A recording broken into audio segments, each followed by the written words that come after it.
Magisterial পাওয়ার নিয়ে army এখন গ্রাউন্ডে আছে, ডিপ্লয়েড অবস্থায় আছে আইন শৃঙ্খলা রক্ষা করার জন্য, পুলিশকে সহায়তা করার জন্য।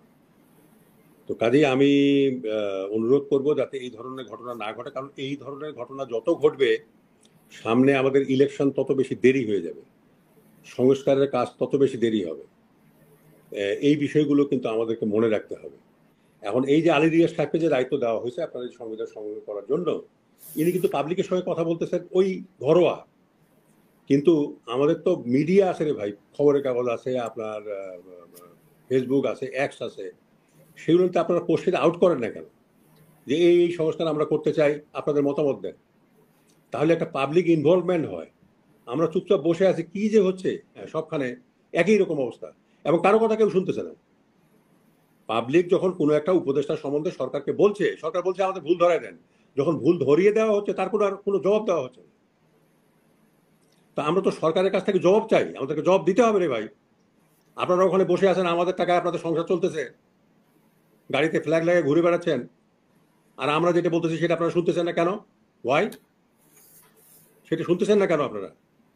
এই যে আপনার ফারুকিকে নেওয়া হল, তার ব্যাপারে কত রকমের কথা, ভিডিওর পর ভিডিও, কথার পর কথা, তারপর দেখি কোনো ইয়ে না। এই ঘটনাগুলো ঘটে যাওয়া কিন্তু আমাদের জন্য ভালো নয়, এটা ভালো ইন্ডিকেট করে না। এ ব্যাপারে সাবধান হওয়া উচিত ছিল, এবং কেন আমরা জানতে পারলাম না যে এই ধরনের ঘটনা ঘটবে, এইটা খতিয়ে দেখা উচিত বলে আমি মনে করি, যাতে ভবিষ্যতে এই ধরনের ঘটনা যেন না ঘটে। একটা বিষয় আমি শুনতেছিলাম যে 7টা বাসে করে যে লোকজন আসছে তাদের কাছ থেকে 250 টাকা করে নেওয়া হয়েছে, বাস ভাড়া হিসেবে, যাই হোক, তাদেরকে লোন দেওয়া হবে, ঋণ দেওয়া হবে।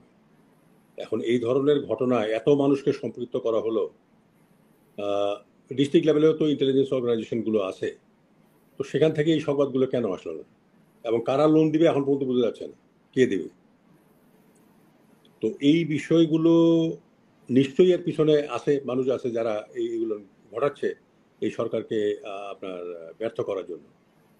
তো আমি মনে করি যে এটা একটা যথেষ্ট ওয়ার্নিং হতে পারে সরকারের জন্য, যে এর সাথে বড় ঘটনা হয়তোবা অপেক্ষা করে আছে। তো কাজেই সাবধান হতে হবে। একটা জিনিস আমাদের মনে রাখতে হবে, পুলিশ কিন্তু এখনো রিঅর্গানাইজ হয়নি পুরোপুরি, এবং পুলিশের কিন্তু দুর্বলতা এখনো রয়ে গেছে বিভিন্ন জায়গায়।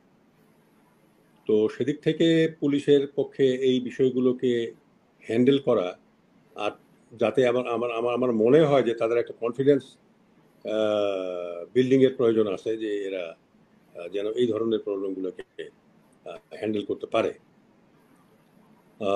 আমি সবচেয়ে যেটা মানে উদ্বেগের সাথে লক্ষ্য করছি সেটা হলো ছাত্রদের মধ্যে মারামারি, এবং এই যে এত বড় ভ্যান্ডালিজম হলো, আপনার ক্ষয়ক্ষতি হলো, এইগুলো কেন কেন হলো, এই এই এই বিষয়গুলো সম্বন্ধে আমি আমি প্রত্যেকটা ভিডিও এই ব্যাপারে দেখার চেষ্টা করছি, কিন্তু এর কোনো হেড এন্ড টেইল আমি করতে পারিনি যে এটা এই ধরনের ঘটনা ঘটলো কেন।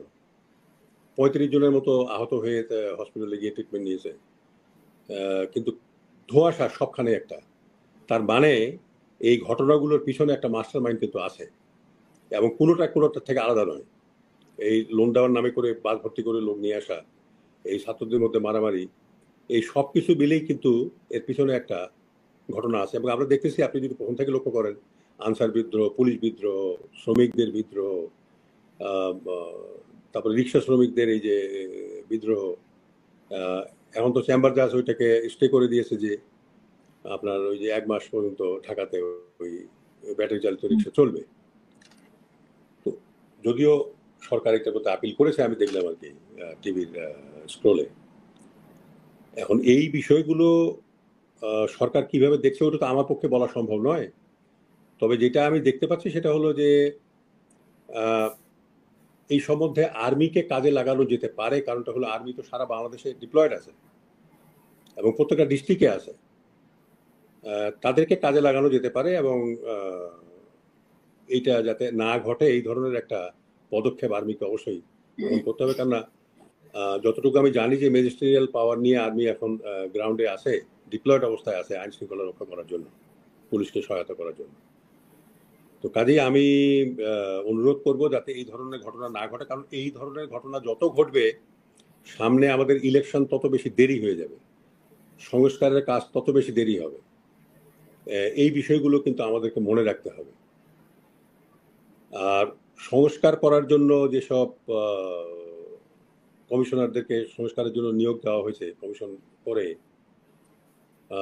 সেখানে কতগুলো কাজ তো আমি দেখতে পাচ্ছি যে হচ্ছে। যেমন মনে করেন যে সংবিধানের বিষয়টা বোধহয় একটু আগাচ্ছে, কিন্তু পুলিশের সংস্কারের ব্যাপারে কি এই সম্বন্ধে কিন্তু সবাই চুপচাপ আছে। আমি মনে করি ওয়েবসাইট দিয়ে হবে না। এই আমি বদিউল আলম মজুমদার সাহেবের সঙ্গে, যিনি ইলেকশনের সংস্কারের কাজে নিয়োজিত আছেন প্রধান হিসেবে, তার সঙ্গে আমি সোনারগাঁ হোটেলে কথা বলেছি। তিনি বলছেন আমরা তো ওয়েবসাইট করে দিয়েছি, ওখানে কিছু কিছু আপনার আসতেছে, সাজেশন আসতেছে। আমার মনে হয় এটা পাবলিক ডিবেট শুরু করা উচিত, কথোপকথন করা উচিত, এবং কতগুলো কোশ্চেনিয়ার আউট করে দেওয়া উচিত বক্তব্যের মাধ্যমে, সাধারণ বক্তব্যের মাধ্যমে, যে যিনি প্রধান আছেন তিনি বা তার পক্ষে যিনি সবার কাছে এই জিনিসগুলোকে ওপেন করে দেবেন যে আমরা এই করতে চাই। পুলিশের ব্যাপারেও তাই, সংবিধান সংশোধনের ব্যাপারেও তাই। এখন এই যে আলী রিয়াজ সাহেবকে যে দায়িত্ব দেওয়া হয়েছে আপনাদের সংবিধান সংশোধন করার জন্য, ইনি কিন্তু পাবলিকের সঙ্গে কথা বলতেছেন ওই ঘরোয়া। কিন্তু আমাদের তো মিডিয়া আছে রে ভাই, খবরের কাগজ আছে, আপনার ফেসবুক আছে, এক্স আছে, সেগুলোতে আপনারা কোশ্চেন আউট করেন না কেন যে এই সংস্কার আমরা করতে চাই, আপনাদের মতামত দেন। তাহলে একটা পাবলিক ইনভলভমেন্ট হয়। আমরা চুপচাপ বসে আছি, কি যে হচ্ছে। এই যে সরোয়ার যেটা ব্যারিস্টার সরোয়ার যেটা বললেন যে ইসি নেওয়া হলো, এত এত এত নাম দেওয়া হয়েছে, এত শত শত নাম দেওয়া হয়েছে, সেই নামগুলো আমরা জানলাম না কেন? আমাদেরকে জানতে দেওয়া হলো না কেন? এই নামগুলো তো আমাদের জানতে দেওয়া উচিত ছিল। এবং যারা সচিব আছে, আমি ধরে নিলাম ভাই যে আপনার এই কি বলে আপনার উপদেষ্টারা তাদের অভিজ্ঞতা কম, ঠিক আছে, কিন্তু ওখানে তো একজন ধানু সচিব আছেন প্রত্যেকটা ডিপার্টমেন্টে। তো তারা তো জানেন এটা কিভাবে কি হ্যান্ডেল করতে হয়। তো তারাও কি একবার বোকা বনে গেছেন নাকি? না, এখানে একটা উদ্দেশ্যপ্রণোদিতভাবে একটা কাজ হচ্ছে এই সরকারকে মেলাইন করার জন্য। না, আমি একটা কথা বলি, সরকারকে মেলাইন করা উচিত নয়, করতে দেয়া যাবে না। কারণ এরা ফেল করে গেলে কিন্তু আর আমাদের কোনো সরকার যদি নিজে মানে নিজের কার্যক্রম দ্বারা নিজেই যদি ব্যর্থতার প্রমাণ দেয়, তো সেটা কে করবে? মানে সরকারই যদি ব্যর্থতার প্রমাণ দেয়, সরকারই যদি নিজেকে গুছাতে না পারে, এখনো 4 মাস, প্রায় 4 মাস হবে। আবার এখানে বলা হচ্ছে যে আওয়ামী লীগ থেকে তো এক ধরনের বাধা আসবে, আমরা জানি প্রতি মুহূর্তে। না ঠিক আছে, এই যে দেখেন আপনি 7 বছর, 8 বছর, 10 বছর আগে, 5 বছর আগে, 3 বছর আগে রিটায়ার করে চলে গেছে, তাদেরকে ফিরে নিয়ে আসতে হবে। কবর থেকে একটা মরা মানুষকে উঠে নিয়ে আসবে। বাংলাদেশে কি লোক নাই? সচিবালয়ে কি কোনো লোক নাই? যারা সার্ভিসে আছে তাদেরকে কি নিয়োগ দেওয়া যায় না? আপনারা মানে প্রাক্তন সচিবদেরকে নিয়ে আসতেছেন কেন? আমি তো এটা বুঝি না, এত প্রেম কেন তাদের জন্য? একটা সচিব জীবনে কোনোদিন তো না বলেন নেই, উনি না বলতে জানেন না, উনি হ্যাঁ বলতে জানেন, সব জায়গায় হ্যাঁ বলতে জানেন। তো তাকে দিয়ে কি কাজ হবে? আর তা আবার রিটায়ার করে চলে গেছে, 5-7 বছর হয়ে গেছে, তারপরে আবার তাকে নিয়ে এসে বসানো হচ্ছে। তো সেই লোককে দিয়ে কি কাজ হবে? আমি তো এই জিনিসটা বুঝি না। আমি সবখানে দেখি এই সচিব আর রিটায়ার করার লোক সবখানে বসানো হচ্ছে। কেন বসানো হবে? আমাদের যারা সার্ভিং যারা আছে তারা করতে পারে না? এটা করতে পারে। এইটা কি যে হয়েছে আমি বুঝি না, সবখানে একই রকম অবস্থা, এবং কারো কথা কেউ শুনতেছে না।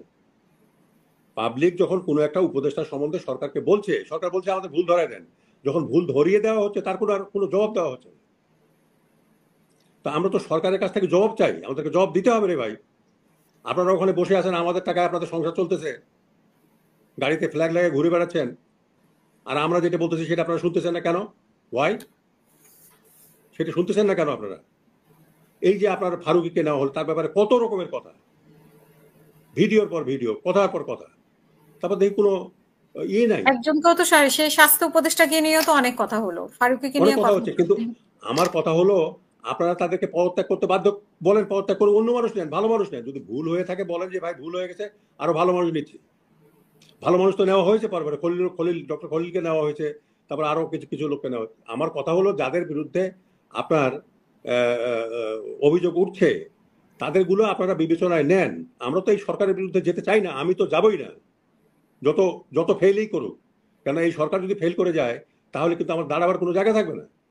কিন্তু আমি একটা জিনিস জানতে চাই, সেটা হলো যে অসুবিধাটা কোথায়? একটা লোকের বিরুদ্ধে যখন পাবলিক, এটা তো পাবলিকে আপনাদেরকে বসিয়েছে, বিকজ পাবলিকের মাধ্যমে এখানে একটা বিপ্লব হয়েছে। সে পাবলিকের কথা আপনারা শুনবেন না, এটা তো ভাই ঠিক না। কেন শুনবেন না আপনি? যদি কোথাও কোনো ভুল হয়ে থাকে, কারো নিয়োগ যদি ভুল হয়ে থাকে, তো তাকে বাদ দেন, বাদ দিয়ে ভালো মানুষ নেন। দেশের উপকার করা তো কথা। তো এটা হচ্ছে না কেন? এইগুলো হতে দিতে হবে, তা না হলে কিন্তু এই ধরনের ঘটনা ঘটতে থাকবে।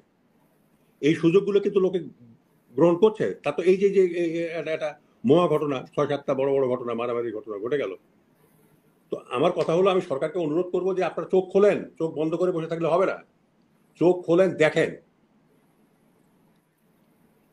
চোখ খোলেন, দেখেন, চারিদিকে দেখেন যে কি ঘটতেছে, এবং সেগুলো নিয়ে ব্যবস্থা করেন, ব্যবস্থা গ্রহণ করেন। না করলে তো হবে না। ব্যবস্থা গ্রহণ করতে হবে এবং সঠিক পদক্ষেপ গ্রহণ করতে হবে, এবং জনগণ যে পরামর্শটা দেয় সেটাই কিন্তু সঠিক। ধন্যবাদ।